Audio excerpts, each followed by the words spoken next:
Good afternoon everyone. 10th chemistry class number 16 है और यहाँ पर एक नया चैप्टर हम लोगों ने उठाया है, मेटल्स एंड नॉन मेटल्स, यानी कि धातु और अधातु। अब यहाँ पर क्वेश्चन ये बनता है, ये कहाँ से आ गई भाई? फर्स्ट क्वेश्चन ये अराइज होता है कि ये चीज़ें होती क्या हैं।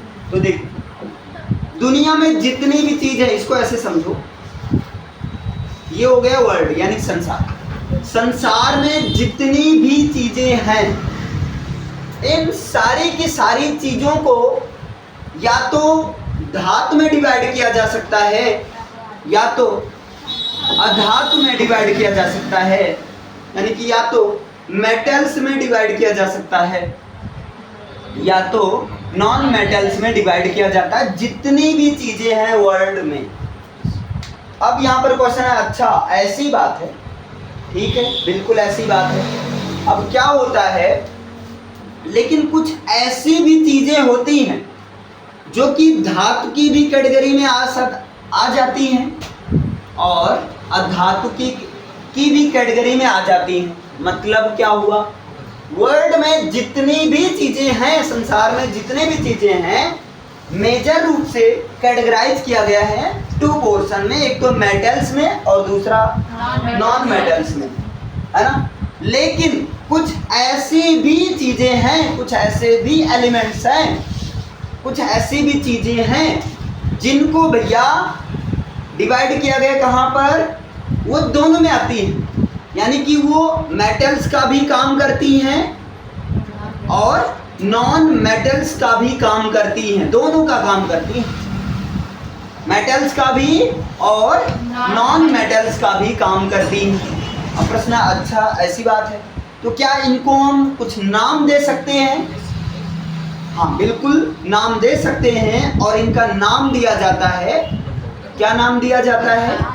उप धातु नाम दिया जाता है। लेकिन अब क्वेश्चन आता है, अच्छा मेटल्स यानी कुछ धातुएं क्या होती हैं जिनमें मेटल्स की भी प्रॉपर्टी और नॉन मेटल्स की भी प्रॉपर्टी, दोनों प्रॉपर्टी पाई जाती हैं, उसे क्या कहते हैं? उपधातु कहते हैं, यानी कि मेटेलॉइड्स कहते हैं, यानी कि क्या कहते हैं उनको? मेटेलॉइड्स कहते हैं। क्लियर है ना। लेकिन अब दूसरा क्वेश्चन बनता है, कुछ ऐसी भी धातुएं होती हैं जो कि मेटल्स और नॉन मेटल्स से बनी होती, या मेटल्स प्लस मेटल्स से बनी होती, दो या दो से ज़्यादा मेटल्स से बनी होती है, तो इनको कहते हैं मिश्र धातु। खैर अभी हम इनको इग्नोर कर रहे हैं, अभी हम लोग 3 पर फोकस करें। मैंने क्या कहा, वर्ल्ड में पहले नंबर इन सबको हटाओ, एक चीज और गई, वर्ल्ड में जितने भी मैटर हैं, वर्ल्ड में ध्यान से समझो, पहले ये समझो धातु अधातु के मम्मा पापा कौन है, ये पैदा कहाँ से हो गए, आए कहाँ से हैं, है ना। इनको अभी मारो गोली, पहले इनको देखते हैं इनकी बैकग्राउंड।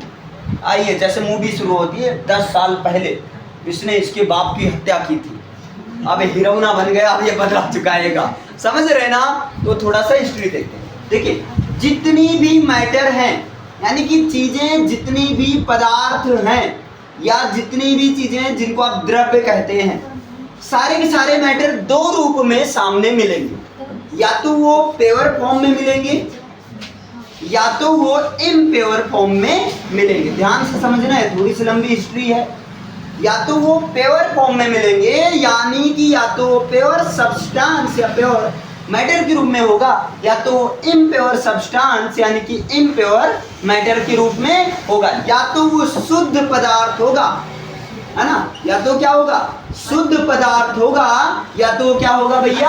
अशुद्ध पदार्थ होगा। दुनिया में सारी चीजें 2 रूप में रहेंगी, या तो शुद्ध रूप में रहेंगी या तो अशुद्ध रूप में रहेंगी। अभी बताओ, क्लियर है ना।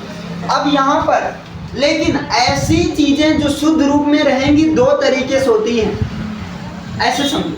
जो प्योर इंसान होता है या जो प्योर कोई भी चीज जब प्योर होंगी तो 2 तरीके से प्योरिटी हो सकती है। या तो हो सकता है वो अकेला ही सबका बाप, अपने आप में ही सबका बाप हो, है ना। एक तो ये वो खुद अकेला ही, और एक ये हो सकता है कि प्योरिटी है लेकिन दो या दो से ज्यादा लोग एक सर्टेन रेशियो में मिलकर, दो या दो से ज्यादा लोग एक सर्टेन रेशियो में मिलकर। अब ध्यान से समझें, प्योर सब्सटेंस की बात करें, अगर वो मेड बाय वन एटम, अगर वो एक ही एटम यानी कि एक ही परमाणु से बना हो, क्या बना हो, एक ही परमाणु से बना हो, एक तो ये सिचुएशन हो सकता है। दूसरा क्या सिचुएशन हो सकता है, मेड बाय टू और मोर देन टू एटम्स, मतलब दो या दो से अधिक परमाणु से बना हो, दो या दो से अधिक परमाणु से बना हो, कंडीशन अप्लाई। लेकिन दो या दो से अधिक परमाणु से बना हो इन अ डिफिनिट रेशियो, एक निश्चित अनुपात में, कंडीशन अप्लाई है, ध्यान देना, किस कंडीशन में, एक निश्चित अनुपात में। मैंने क्या बताया भाई, शुद्ध पदार्थ दो तरीके से काम करेंगे, शुद्ध पदार्थ आपका दो तरीके से काम करेंगी। हो सकता है मेड बाय वन एटम, एक ही परमाणु से बना हो, या हो सकता है मेड बाय टू और more than two atoms in a definite ratio, यानी कि दो या दो से अधिक परमाणु से बना हो और वो भी एक निश्चित अनुपात में, समझ पाए। या हो सकता है ऐसे भी हो सकता है कि दो या दो से अधिक पदार्थ बना हो लेकिन रेशियो पता नहीं है, किसी भी अनुपात में हो, अगर बिना अनुपात के हैं तो क्या उसे शुद्ध कह सकते हैं, नहीं कह सकते हैं ना। शुद्ध कौन होगा, जिनका पूरा काम, तरीका, सिद्धांत, हर चीज लोगों के सामने हो, ओपन सीक्रेट, यानी कि एकदम प्योरिटी, है ना, शुद्ध चीजें एकदम दिखेंगी। जैसे गंगा का जल शुद्ध होता है तो वहां आपको दिखाने की आवश्यकता है नहीं, है ना, आप लाओगे ऑटोमेटिक देखकर पहचान जाओ। मतलब सिंपल सा मैंने क्या कहा, अगर वो एक ही परमाणु से बनी है तो उनको बोलते हैं भैया तत्व, यानी कि एलिमेंट्स बोलते हैं, उनको क्या बोलते हैं, एलिमेंट्स बोलते हैं। अगर वो एक या एक से ज्यादा यानी कि दो या दो से अधिक परमाणु से बनी हो तो उनको बोलते हैं कंपाउंड, यानी कि बोलते हैं यौगिक। कंपाउंड यानी कि क्या बोलते हैं, यौगिक। बोलो क्लियर हो पा रहा है, उनको बोलते हैं कंपाउंड यानी कि यौगिक बोलते हैं। यानी कि प्योर सब्सटेंस को टू पार्ट में अगेन डिवाइड किया जा सकता है, एक एलिमेंट्स और दूसरा कंपाउंड्स यानी कि यौगिक। आप ये भी बोल सकते हो दो या दो से अधिक तत्वों को एक निश्चित अनुपात में मिलाने से बना पदार्थ यौगिक यानी कि कंपाउंड कहलाता है। क्लियर है ना।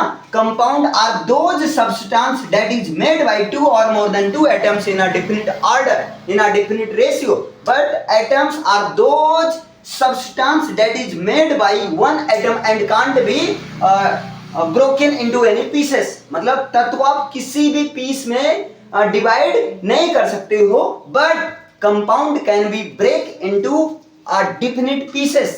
आप कंपाउंड को, जल क्या है, आप कहते हो जल, वाटर इज अ कंपाउंड, जल क्या है, कंपाउंड है, और जल को आप ब्रेक कर सकते हो। जल को बहुत ज्यादा टेम्परेचर करोगे तो हाइड्रोजन गैस और जो है ऑक्सीजन गैस निकलता है, लेकिन यहां पर हाइड्रोजन दो रेशियो में निकलता है।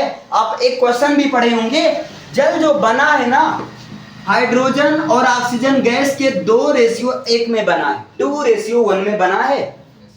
क्लियर है ना। लेकिन अगर मैं कहूं कि हाइड्रोजन क्या है, एक एटम है, तो आप इसको डिवाइड नहीं कर सकते हो, ये परमाणु है, तत्व है तो है, आप नहीं ब्रेक कर सकते, एक ही सब्सटेंस से बना। अभी क्लियर हो पाया दो चीज, ये सारी चीजें क्लियर। अब भाई इम्प्योर सब्सटेंस में क्या होता है, इम्प्योर सब्सटेंस को आप बोल सकते हो, चूंकि ये अशुद्ध है तो आप इसको बोल सकते हो मिक्सचर। आप इसको क्या बोल सकते हो, मिक्सचर यानी कि मिश्रण।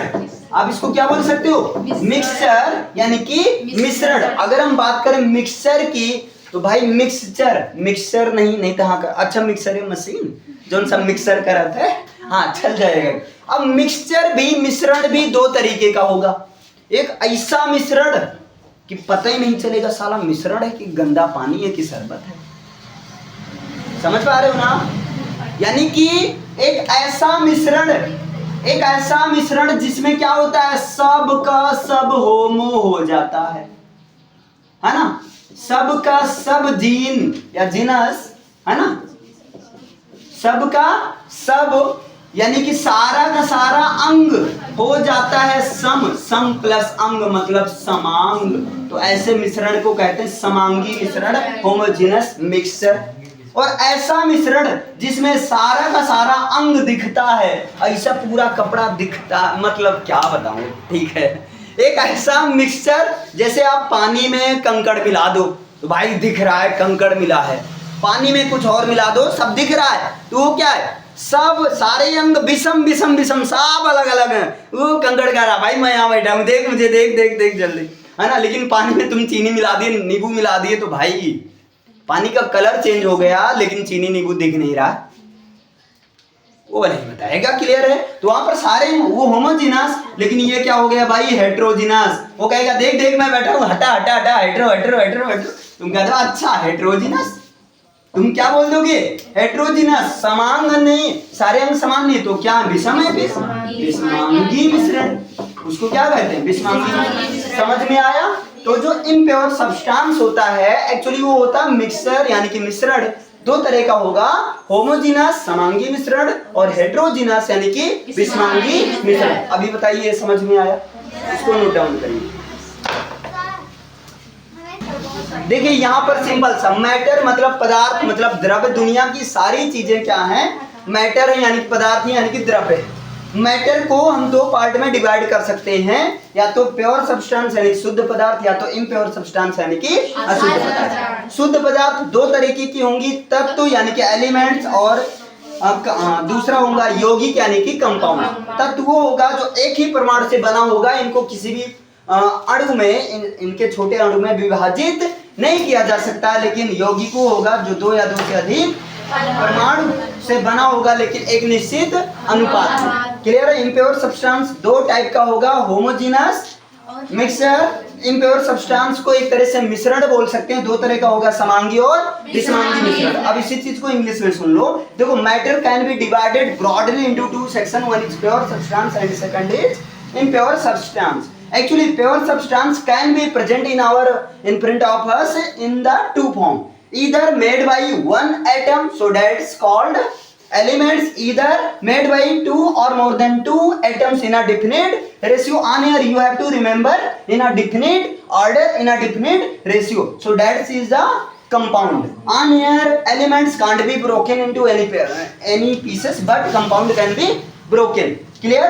And impure substance can be indirectly, we can say impure substance is a type of mixture, and mixture are two type. If all parts of the mixture are looking like same, that is homogeneous. If all part of the mixture is not looking same, so that is heterogeneous mixture. Okay, right.